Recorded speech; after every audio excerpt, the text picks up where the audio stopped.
역사에는요, 정말 단 몇 구절만으로 인류 전체의 이야기를 확 바꿔버리는 그런 순간들이 있습니다. 오늘 우리가 바로 그 거대한 전환점, 그 속으로 한번 깊숙이 들어가 보려고 합니다. 자, 대홍수가 끝나고 인류가 흩어진 힘을 다시 모으기 시작하던 때였어요. 정말 어마어마한 야망을 품고 문명을 다시 세우기 시작했죠. 그리고 그 야망의 정점에 뭐가 있었냐? 바로 바벨탑이었습니다. 스스로의 힘으로 하늘에 닿아서 우리 이름을 한번 내보자 했던 인류의 거대한 프로젝트였죠. 하지만 그 끝은 아시다시피 혼란과 흩어짐이었습니다. 자, 이 슬라이드를 한번 보세요. 여기서부터가 정말 흥미로운데요. 이 극명한 대비가 보이시나요? 창세기 11장의 바벨탑 사건하고 바로 다음 장인 12장의 아브람 소명은요, 거의 완벽한 대칭을 이루고 있어요. 인간들이 우리 이름을 내자 하면서 하늘로 올라가려다 실패하니까 하나님은 반대로 한 사람에게 내가 내 이름을 크게 만들어줄게 하시면서 땅으로 내려오시는 거죠. 인간의 노력은 결국 흩어지는 걸로 끝났지만 하나님의 부르심은 모든 민족을 다시 모으는 축복의 시작점이 된 겁니다. 그러면 아브람을 부르신 이 사건이 대체 얼마나 혁명적인지 제대로 이해하려면 먼저 그가 어떤 세상 속에서 살고 있었는지를 알아야겠죠. 아브람의 고향 갈대아 우르는요, 그냥 평범한 도시가 아니었어요. 고고학 발굴을 보면 당시에 아주 고도로 발달한 문명의 중심지였다고 해요. 근데 영적으로 보면 달의 신, 난나, 다른 이름으로는 신이라고도 불리는 그 신을 숭배하는 심장부 같은 곳이었어요.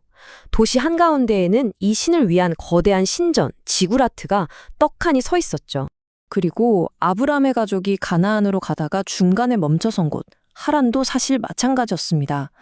지리적으로는 우르랑 꽤 떨어져 있었지만 종교적으로는 똑같이 달의 신을 숭배하는 또 다른 중심지였거든요.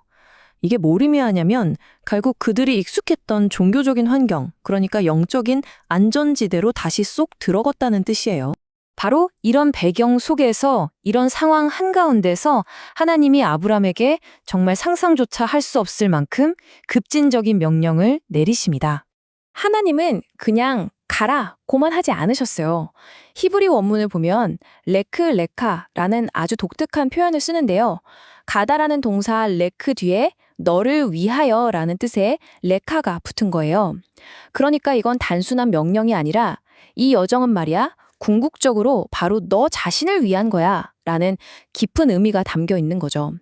희생하라는 게 아니라 축복으로의 초대였던 셈입니다.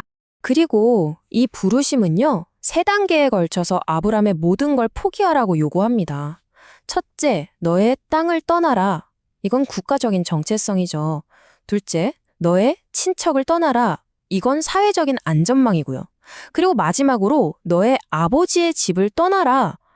와, 이건 그냥 가족관계를 넘어서 경제적인 상속권까지 말 그대로 자기 뿌리 자체를 끊어내라는 의미였어요. 자, 이렇게 모든 걸 버리라고 하셨는데 그 대가로 하나님은 과연 무엇을 약속하셨을까요? 이제부터 그 놀라운 약속들을 한번 살펴보겠습니다. 약속은 총 7가지 아주 완벽한 구조를 이루고 있어요. 내가 너로 큰 민족을 만들고 너에게 복을 주고 내 이름을 위대하게 만들어주겠다. 너는 복 그 자체가 될 것이다. 너를 축복하는 사람에겐 내가 복을 내리고 너를 저주하는 사람에겐 내가 저주를 내릴 것이다. 그리고 마지막, 땅의 모든 족속이 너를 통해서 복을 받게 될 것이다. 와, 보세요. 한 개인을 향한 약속이 전 인류를 향한 거대한 계획으로 확장되는 순간입니다. 그런데 한글 성경에는 똑같이 저주라고 번역되어 있지만 여기에 아주 흥미로운 비밀이 하나 숨어 있습니다. 원문을 보면요, 사실 여기서 쓰인 저주라는 단어가 2개의 완전히 다른 단어거든요. 이 차이를 이해하면 하나님의 보호가 얼마나 강력하고 놀라운지 알 수 있게 됩니다. 이게 바로 일종의 비대칭적인 보복 원리라고 할 수 있어요. 한번 보세요. 사람들이 아브람을 향해 하는 저주는 히브리어로 칼랄인데 이건 가볍게 여기다, 무시하다, 하찮게 대하다 이런 뜻이에요. 그런데 하나님이 그들을 향해 내리시는 저주는 아라르거든요.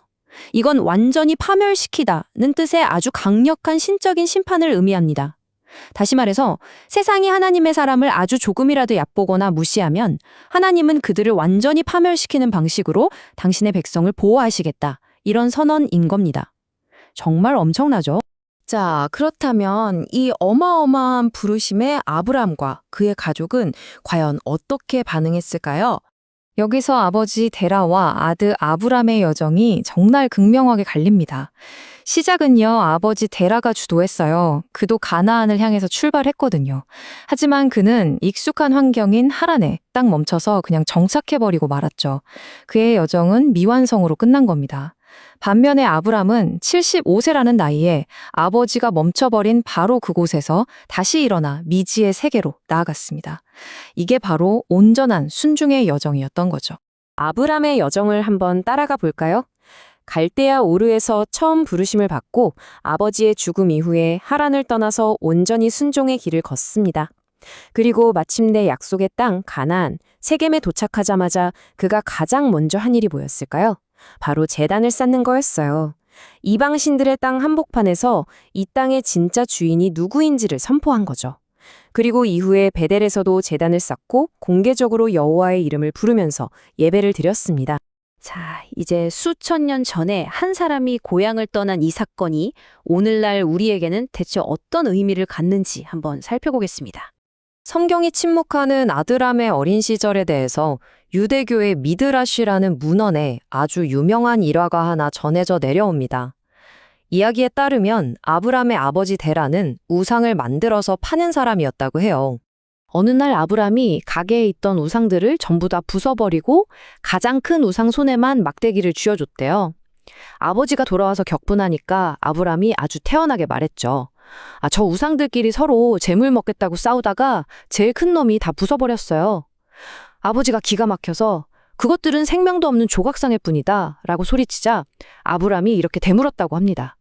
당신의 귀는 당신의 입이 지금 하는 말을 듣지 못하는 겁니까?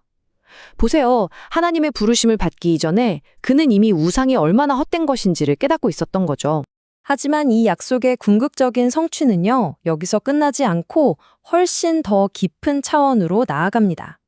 신약 성경은 아브람에게 주어진 약속을 아주 구체적이면서도 놀라운 방식으로 해석합니다. 사도 바울은 하나님이 약속하신 자손이라는 히브리어 단어 제라가 복수형이 아니라 단수형이라는 점에 주목합니다.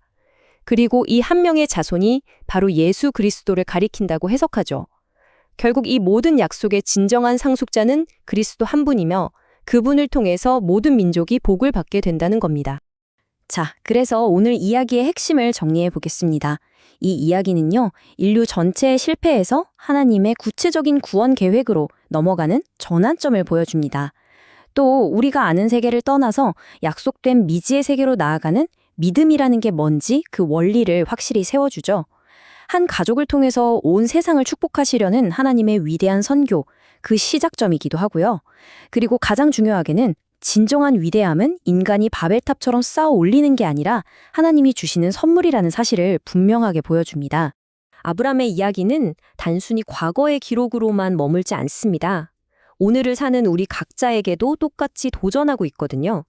당신이 머물고 있는 그 익숙하지만 어쩌면 당신의 성장을 가로막고 있는 영적인 하란, 그 안전지대는 어디입니까? 그리고 그곳을 떠나서 하나님이 보여주실 새로운 땅으로 나아갈 준비가 되어 있으십니까?